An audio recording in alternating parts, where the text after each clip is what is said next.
Bonjour, le but de cette petite vidéo est de vous parler des threads avec WinDev.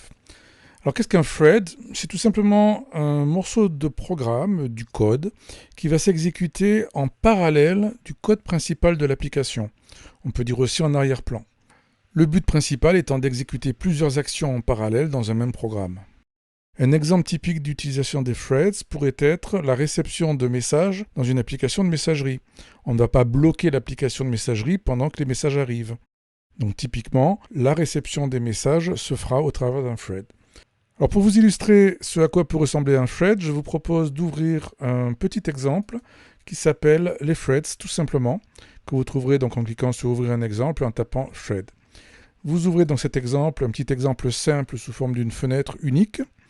Voilà, il n'est pas vraiment très compliqué, il ne fait rien d'extraordinaire, il s'agit simplement de faire tourner des compteurs en parallèle, donc en arrière-plan, tout en pouvant continuer à utiliser l'application. Bien, testons la fenêtre en cliquant sur Go, on enregistre. Voilà, vous pouvez déclencher le premier thread en cliquant sur le premier bouton exécuter. Donc vous avez un compteur qui tourne. Vous voyez que l'application n'est pas bloquée, la fenêtre continue à être utilisable. Je peux déclencher le deuxième thread en cliquant sur le deuxième bouton exécuter. Là aussi, un compteur tourne. Vous remarquez également que j'ai un bouton arrêter qui me permet donc d'arrêter les threads. Et je peux continuer encore une fois à utiliser l'application en tapant par exemple du texte ici dans ce petit champ de saisie. Voilà, je clique sur le bouton afficher. Vous voyez que ça fonctionne parfaitement. Donc on voit que les compteurs tournent bien en arrière-plan.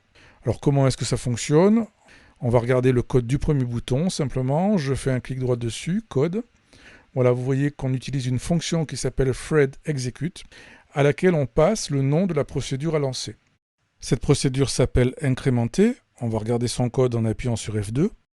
Il s'agit donc d'un compteur qui compte de 1 à 50 000 et qui doit afficher cette valeur dans la fenêtre principale. Alors, il faut savoir qu'un thread n'a pas le droit d'accéder à l'interface utilisateur, à la fenêtre. Ça peut fonctionner, mais ça risque de poser de gros problèmes. Donc ici, on utilise une astuce qui consiste à utiliser une autre fonction qui s'appelle execute thread principal, qui permet d'appeler une procédure du thread principal, c'est-à-dire en fait de la fenêtre principale, qui s'appelle affiche compteur. Donc c'est cette procédure qui se trouve dans la fenêtre principale, qui elle a le droit d'accéder à l'interface, qui va donc afficher la valeur du compteur. Et bien voilà, je vous invite à consulter plus en détail le code de cet exemple, à regarder également les autres exemples parlant de threads, et sachez que vous pourriez également être intéressé par les tâches parallèles, qui sont une autre façon d'exécuter plusieurs actions simultanément.